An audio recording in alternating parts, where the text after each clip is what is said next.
Hello friends, welcome to Gardening with Creekside. I am Jenny and today it is officially the first day of November. It is an absolutely gorgeous day here in North Carolina. Cool temperatures, I can wear a sweater and not sweat to death. The leaves are gorgeous, Carolina blue sky, but I love that wonderful fall crisp air. It's fantastic. It is perfect for me to be outside working in the flower beds and doing a bit of fall cleanup. So that's what we're going to do today, is just come around. We are here at the top, the entrance to the nursery, our home, right here at the gate, at the sign. We're going to get some annuals pulled out of the flower beds. They have given us months and months of beautiful color. It is November, it is time. They have served their purpose well, and now they get to get pulled out of the flower bed.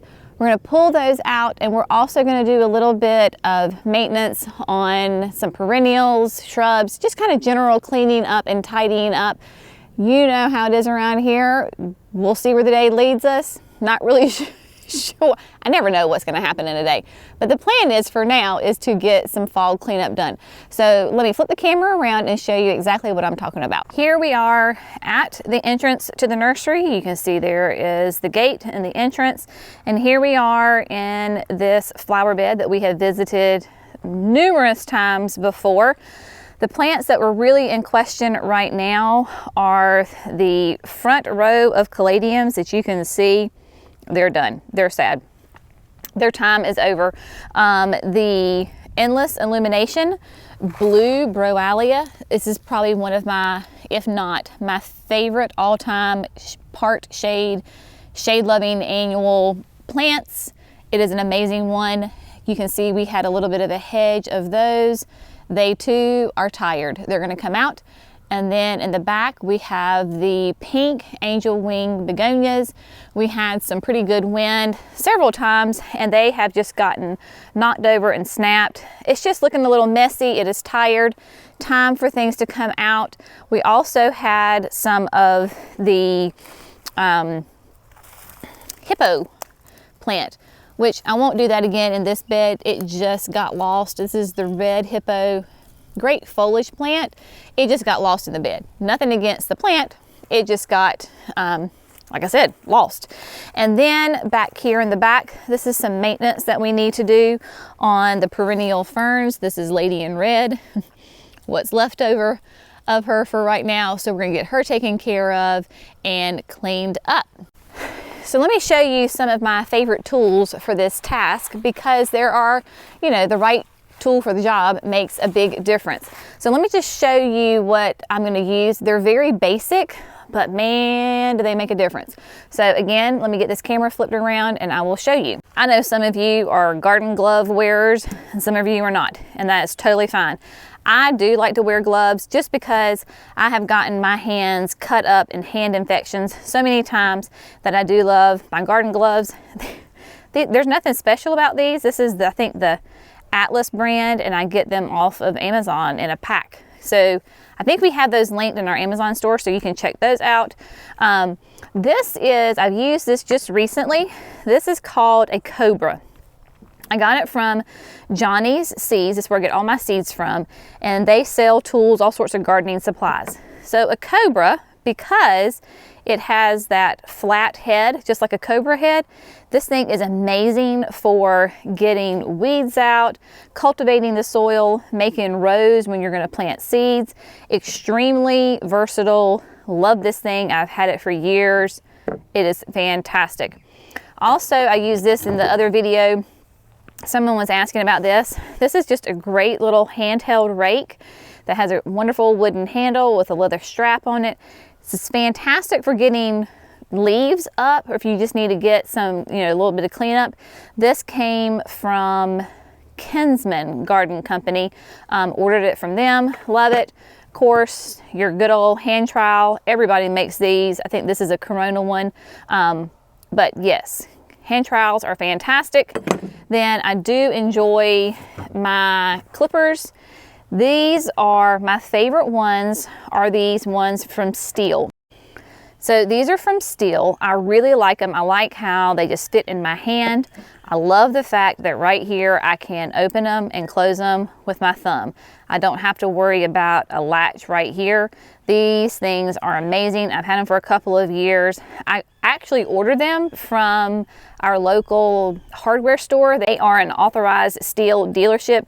They didn't have them in stock, but I had seen them on Steel's website, and so James ordered them for me. So if you have, you know, a Steel dealership, I bet they will do the same for you. And then I did actually order this actually the Steel pouch that I ordered online. Y'all have seen me struggle with this thing several times before. You can either loop it through your belt loop right here, or you can hook it directly onto your pants, shorts, whatever. And this is tight right here. I mean, it does not come off. And then my newest addition, I have not used this yet. This is, carefully, can you tell it's brand new? I can see myself. Hello. This is what they call a hori hori, and this is a Japanese garden tool that tons of people make them. So I had actually ordered this from online from a company, but you can get them, like I said, I think Corona makes them. All sorts of different companies make it, but it's a hori hori. You can use this thing for absolutely everything. It's be quite the weapon. This side, both sides are quite sharp, but you can use them, or use it rather, as to divide plants. So if you need to cut it, you can cut them. You can use it as a weeder. You can, if you need to get a plant out of a pot, you can go around and use it. Extremely versatile. Like I said, you can tell it's brand new because it makes, look at that, I'm upside down. It just makes a great tool, and indestructible, will last a lifetime. So I thought, hey, I might need that, so I brought that up as well. And then, of course, the indispensable, I don't even know what you call this thing. It's just a little pop-up container. Got it from Gardener's Supply. I had actually seen, I believe Laura uses these as well. Man, they are fantastic because they're cloth, but they fold up and down, has two little hooks on them, has handles on them. They are indispensable. You can chock them up full of stuff, and then the bottom is a hard plastic. So you can, if it's really heavy, you can just slide it and it does amazing. What I'm gonna do is just get the camera set up, and I am just gonna start ripping out annuals. Nothing fancy here, nothing spectacular. Just gonna go get my gloves on, get my tools if I need them, and just start pulling them out, cleaning them up, and we'll just go from there.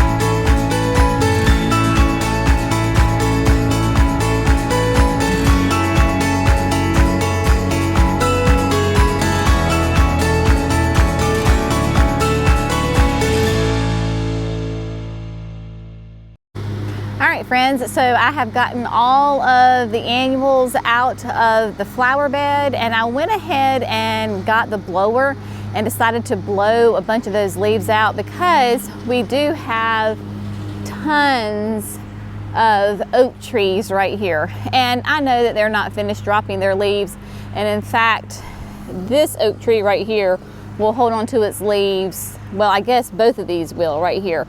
They'll hold on to their leaves all winter long. But for now, it looks so much better, neater and tidier just to have those leaves blown out. We do keep this whole entire area where those annuals were. This is an annual bed. What we're gonna do now, I keep going back and forth on, do I go ahead and trim back the hostas, or do I just let them die naturally? I think I'm gonna go ahead and cut them. So all I'm gonna do is take my clippers, and I'll show them to you later, but right, so I'm just gonna come and clip it down like that. So as close to the ground, because as soon as we get a frost or a freeze, it's going to zap them anyway, and tonight it's going to be like 39, something like that. So I think while I'm here and while I have the time, I'm just going to go ahead and trim them up all the way down to the ground. It certainly is not going to hurt them. And then the same thing with my lady in red ferns. I might be actually, see, this just comes right off. So they've started to go dormant. They're not dead. They just started to go dormant, and just clean them up that way. Get all the foliage out of here, clean things up, get a little neat and tidier. And then on this side, we have some astilbes. So this is the milk and honey astilbe. There's 2 or 3 of them in here. I'm not sure where the other one is. I think there were 2 or 3. Anyway, probably go ahead and do the same thing with them. Go ahead and get them trimmed down. And then here against the fence line, we have got some good old classic Annabelle Hydrangeas. So you can see that they suffered in the hot summer drought. They're not dead because they're not snapping, but Annabelle's bloom on new growth. So I'll go ahead and get these cleaned up, trimmed up as well, all the way down the line. If you hear the mower in the background, that's my sweet mama. She is getting some leaves piled up into some piles. So I think she's going to come back, and she uses the leaf litter for her mulch on some of her beds. So that is what she's doing. So if you hear some ruckus, it's just Mimi. It's fine. So again, I'm just going to come in here and tidy up, and then we will see where we are from there. I'm not going to go ahead and add fresh mulch and land and sea and all that to this bed. I'll probably do that later on in the winter. Right now, my main goal is just to get the basics tidied up, just make it look a little fresher, more presentable for when people come to the nursery. It doesn't look like it's been neglected. So we're gonna get those perennials cleaned up and move on from there.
All right, my dears, the bed's done. Again, this was not one of those hard projects, but it was one of those projects that if you take, 45 minutes, an hour just to do, it feels great every time you drive by it, and it's nice and clean. That's the kind of project that just makes me happy. So what we're gonna do is I wanna show you some areas that are gonna be future projects. But first, let's just appreciate the beautifulness of that nice, clean, neat, and tidy bed.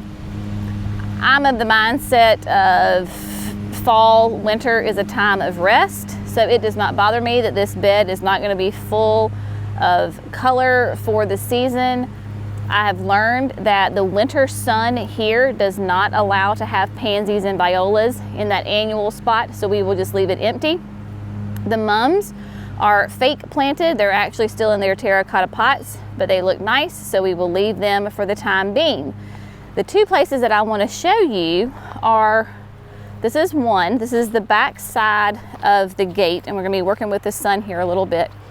But the entrance looks great when you first drive up. So I want the exit, shall we say, to look good also when you leave. So I know this is bright and sun, so just pardon that. But we have, when you leave, obviously this is the road, right? The back side of the fence. So we have a massive bed right here that I want to plant. And then the one that is on the other side, we'll go there in a minute. It's hard to see with that bright sun. So the idea here is, again, this will not be on irrigation. So we're going to use a lot of drought tolerant, some native plants that will do well. And we're going to plant both along the fence side, the back side of the bed, which is closest to the fence here, all the way up into this little nook that we have between the little bit of the tree line and the fence. This is the gate that we used to have until the truck driver ran it over and destroyed it. So we'll of course get that out of there. And then here we have just a beautiful, massive cedar tree that is just huge and beautiful. We will go ahead and probably limb it up just a little bit because these limbs are really kind of hanging down. So if we wanted to have anything with some height right there, we would need to limb that up. But all underneath here, of course, closer to the trees, it is going to be more shade. And then the further you come out to the road, it is going to be hot and dry. So this will be fun to plant. I've already got some ideas on what I'm going to do, but I want to get this done this fall and this winter. And then over here on this side of the driveway, the fence is a fun area too. It is underneath, of course, those two oaks that I showed you earlier. Has a little bit more wide open space because we have continually limbed these oak trees up as they have grown, but it is still filtered sun. It will get hot afternoon sun, but this is going to be another area to have a lot of fun with. And then coming around down, of course, in this area right here, I want to fill that in with some great perennials and lots of fun stuff, because even as you come down the driveway, this bed continues. So I've got lots of room to add to this area, and then eventually I would love just to kind of carry it on through these woods. This is again an area that I have dreamed about for a very long time, of having a beautiful woodland garden right here. It just lends itself very naturally and easy to that, again, because that's our driveway. So every time we come and leave the house, we see this spot. So this is a fun area that's going to get developed in the months and years coming ahead. And I think what we're going to do is go ahead. Jerry just got home and he is going to do some work out in the yard with the grass. So we're going to go check out and see what he's up to.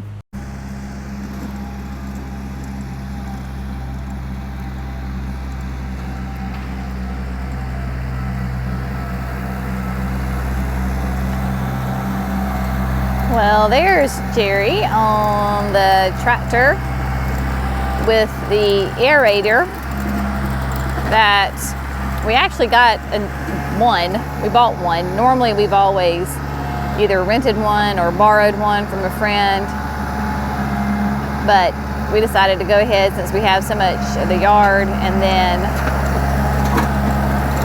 fields to do, to go ahead, and just made sense to go ahead and buy one. He's already done this once, but we got some rain, so might as well do it again when the grass is soil's a little softer to do it. So basically, I don't know if you can see that. We'll have to get an up close picture. But it has the little bars in it that basically just poke holes into the ground. So let's see if we can find a good little hole. Like I said, it helps. Can you see that little hole right there? I don't know if you can see that. It's kind of hard to tell. So the aerator has basically the spikes and it pokes the holes into the ground, which then makes the grass seed fall into it and holds it in place and so it just doesn't wash away.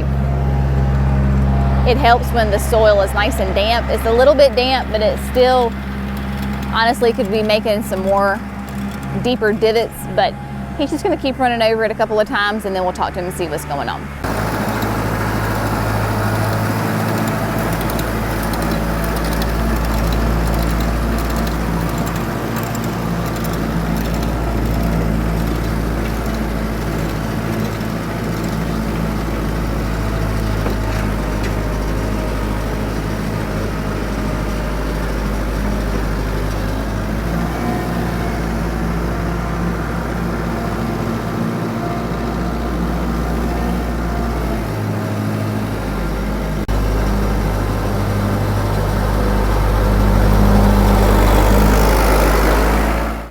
So here's an up-close picture of the spikes. Pluggers. Pluggers, thank you. And they just go through and punch into the ground and there you go. Yeah. So tell us all about it. See the little plug? There it is. It looks like a little tiny Takes divot. a little piece out of that, our compacted soils. Allows for water, air, aeration, fertilizer, seed, and give a good little place for the seed to go. Too, if we were to get like a big gully washer, it won't wash as bad. Yeah, so it's a good time of the year to go ahead and do that because of our compacted soils. So it helps loosen that. And then what kind of grass seed do we use? We're gonna go with fescue. Why do we choose fescue over like a Bermuda or a centipede? Like why do you and I personally choose fescue over that? It just looks more lush lawn and it's green this time of year, where Bermuda's going brown. Dormant. Yeah. Because we are on the borderline, we could do either one. Yeah, we could do. If we did have warm season grass, I'd probably do the zoysia. That's really pretty. Yeah. We've had a friend that did that. Yeah. We did sod with him. Yep. Yep. So you're just going to get this plugged and Just keep plugging away, and maybe we'll get some fertilizer and seed out on this part of the yard. today? Maybe? We'll see. Nah. Yeah. I know, it's getting close to coffee time. But I will say, we were talking about this, I think it was this morning, about how the autumn flame is starting to really show some color and is really looking very pretty, don't you think? Yeah, it's very nice. Very nice. Hopefully it's showing up in the camera. And then back there, you see the straight Princeton ginkgo that is back there. So I'll give you a little update on everybody back here. And also let's give an update because this Scentlandia has turned a magnificent color back here. Let's see if we can come up on one and show you the beautiful color. Remember, we were just here and planted them, oh gosh, Jerry, what, 2 weeks ago maybe? Yeah, I think it was 2 weeks. So they are showing some absolutely gorgeous fall color, and the Desert Plains is doing really well, and the Shasta daisies are quite happy. So everybody looks very happy. I will give you an update also while we're back here. Wasn't really planning on doing this, but hey, why not, you know? Look at these urns. Remember, these are the Weston urns from Unique Stone that we planted again just a little while ago, a couple weeks ago, and they are doing great. Yeah, I'll give you a tip on this. If you're out purchasing, especially here, North Carolina, South Carolina, South, this new Viola Color Max series that's come out just does really well. Holds the flowers real well. The deadheading's really nice and clean. I mean, it's this is really holds pretty. Flower really well. I mean, look at this. And when I say, y'all, that I literally have done nothing to this other than water, because you know we don't get a lot of rain or haven't been getting a lot of rain. I've not fertilized this. Of course, I use the Proven Winners potting soil and then the land and sea in the bottom. But these things are doing amazing. So, in true Jenny fashion, those are doing amazing. And this one also is doing amazing. Remember, look at that. So pretty, right? Doing great. Struggle bus coming along. And those are pansies. And these are pansies. Yeah. So pansies are not doing so hot at all. In fact, a couple of them have died. But the Artemisia in the back is doing great, as is the red kale. So again, I know we're in full sun. It's not the best way to film a video in full sun, but look at the color on that. It's doing really well. Yeah. Pansies, like I said, on the struggle bus. A couple of them have died. I really think I'm going to go ahead and rip them out and probably put violas back in there. Yeah. Or I'll rip them out and just leave it. Somebody was asking me, or we were talking about doing, remember over here with the deck boxes, and I told you that I'm leaving my deck boxes empty for the winter. So this is what they look like, right? So they're just empty. There's nothing in them other than the soil. I am going to take the soil out. I just haven't gotten to that part yet. But somebody was asking me, you know, they said, I think that would drive me crazy to have them empty. Me personally, it drives me crazy when I see them out here and maybe they're not doing well, or we don't get rain and I need to come water them, or they need fertilizer. Like fall and winter for me is truly a time of rest. I don't want to have to feel the pressure of having to water and fertilize a bunch of stuff outside. You know, I don't mind it, you know, because it's just a time to kind of make it clean looking for a while, and then we're kind of eager to add the new flowers come in springtime. It does not bother me, but that, you know what, that's the personal choice. That's gardening. So you can do, if you want them in your yard, go for it. Awesome. Just me personally, I'm tired. I need a break. So that is that's my reasoning behind not doing that. And also I know in the springtime that I get conflicted because the pansies and violas are looking amazing and gorgeous come April into May, but it's time for me to put my annuals in. But then I don't want to pull the pansies out because they're looking amazing, or the violas are looking amazing. So it's just this conundrum. And so I just said, you know what, we're not going to put anything in them this year. And I'm thoroughly enjoying these urns back here. That is a good pop of color for me, and I'm very happy with them. So there we go. But Jer, we doing anything else, bud? You're just gonna go back and keep aerating? Yep. Yeah, I know that was a big aerator on the back of my tractor. We have a lot of space to clear. Like we have acres. Yeah, and it just makes it nice just to ride on the unit. I've had these where you walk behind. You can go to your local rental shop and rent something that you can walk behind or stand on, and it does a really good job. Well, that's what I told him earlier, that we just bought this, but before this we always rented one or borrowed one from a landscaper friend. Yeah, which then if you still have to do the fields, it takes forever even to ride on those things. Right. So we fully recognize that we may be in a unique position to other people, that we have such vast land that we have to take care of. But we're just letting you know that this is what we're using and this is what we're doing. But you certainly can rent aerators for a day, a half a day, do it on a Saturday or whatever day works for you. And yeah, we're just getting a little behind here. It's November right now, but it was October, and even the end of September it was so hot and dry. Getting the seed out would have been a waste of money. It would have. All right, my sweet friends. So we're going to go ahead and sign off for today. Jerry's going to hop back on the tractor and keep on plugging. We're going to have a wonderful afternoon. It feels fantastic out here. I mean, I'm in a sweater and a shirt and not sweat one drop today. Love it. It's fantastic. As always, thanks so much for gardening with Creekside. Y'all have a great day, and we'll see you in the next video. Bye, friends. See you.